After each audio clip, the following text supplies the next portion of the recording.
My mom was a huge garage sale fanatic. She'd rather spend her money on the objects she'd find at them than pay her bills. She never went out to them that she didn't bring something home. Don't get me wrong, sometimes it was really good finds, but at other times it was just weird. My mom was also into dolls, so they were always around the house somewhere. None of them ever bothered anyone until she brought home Ms. Creepy. This was an antique doll, one of those kinds that don't have legs but have the quilted pouch under its skirt to put your jammies or treasures into. I think they may have once been called pillow dolls because they sat on the pillows when the bed was made. My sister and I had had something similar to her when we'd been younger, but the more modern version. This one was made of cloth. Her arms had been stuffed with soft material, but her head felt solid. As we would find out later, it was composed of hard compressed sawdust. She wore a bonnet over long curled dark hair, which Mom had been told was actual human hair. And her dress was not overly embellished, just a simple pale green cotton dress. Nothing striking, you might say. No, not really. That is until you looked at her face. It had been painted on the cloth, so no molding of plastic, no eyes that opened or closed if she sat up or laid down. Just paint. I don't know how they achieved the effect, but that doll's eyes watched you wherever you went while you were in the room with it. Everyone noticed this aspect of her and was just unnerved by it. Of course, my mom had to give her a prime spot on the back of the couch to see all the home's comings and goings. There was also something about her mouth. She was neither painted with a smile or a frown, but somehow she looked malevolent. Just downright evil. Everyone who walked into our house had their attention caught immediately by that doll, and all of them got creeped out and hated it instantly. It was a visceral reaction. It was almost fascinating to watch people come into the room and nervously look at that doll, as if to make sure she was still sitting where they had last seen her, or affirming their feeling of her eyes following them. I can't say that she necessarily caused any negative things to happen in our home. We perhaps had a bit more to struggle with than some, but not so much that it couldn't be explained by other more natural cause and effect factors. I think most of her power was in how her mere existence seemed to almost shock and intimidate people who saw her. My mom also had a small dog at that time. Not tiny purse size, but not quite big enough to be considered a medium-sized dog either. His name was Sammy. Sammy spent his time either outside or in a specific area of the house. He was not allowed into the main portions of the house because he was, frankly, incredibly hyper and destructive. I'd seen this dog clear a 4-foot fence at a dead run just to try to chase down another dog someone was walking on the sidewalk in front of the house. Everything was at risk of being chewed or broken if Sammy got to it, and with 4 people living in the house there was a lot of things he'd have a field day shredding if he got out. We'd all gone out one day, and when we'd gotten home we'd found Sammy had gotten out of his area. We immediately went in search of what he may have torn up in his time of having full run of the house. We'd been gone long enough that we expected to find all sorts of damage, but of all that he could have gotten hold of for all the time we'd been gone, the only thing touched was that doll, and the only thing he'd done was chew her face off. Years later, when I had my own home, my mom brought me that doll in a trash bag and suggested that maybe I might be able to find someone who could restore her. I never confirmed or denied which I might do while she was there, but as soon as she left I took that bag straight outside and dropped it in the trash can. Let her do her haunting in the landfill. If even Sammy saw her scowl as evil and instinctually ate her face, then I was certainly going to follow my own instinct and rid the world of her continued existence. R.I.P. Ms. Creepy. This is not my story, but the story of a close family friend. Her name was Leanne.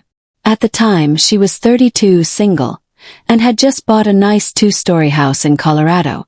She had heard talk of her new house being haunted, but she didn't think much of it.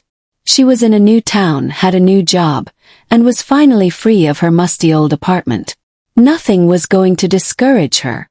Her new house was on a bit of a hill, allowing it to overlook the smattering of houses spread across the valley. Each house had at least a couple 100 feet of space in any direction, which Leanne adored.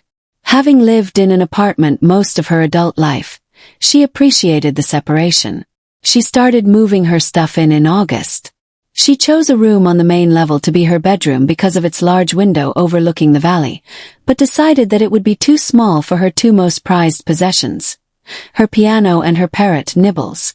She chose to set the piano up in the basement, against a wall, and put her parrot's cage in jungle gym a couple feet away.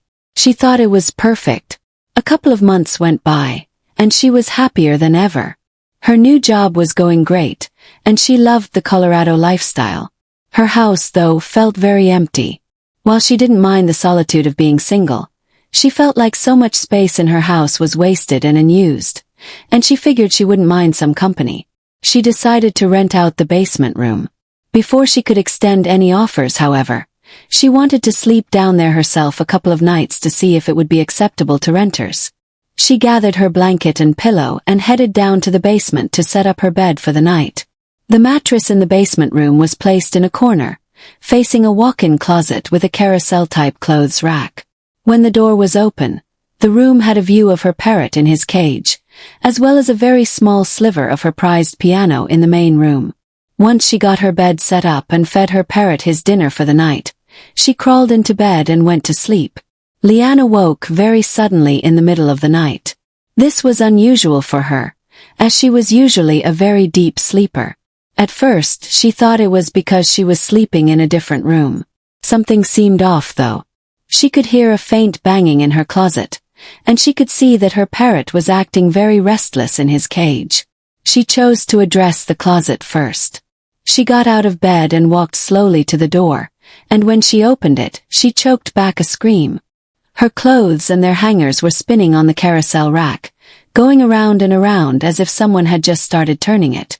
She poked her head into the closet, frantically checking every corner to see if someone was hiding there before doing the same in the room. No one was there. Leanne tried to reason with herself. It was probably just the air conditioning blowing the clothes, right?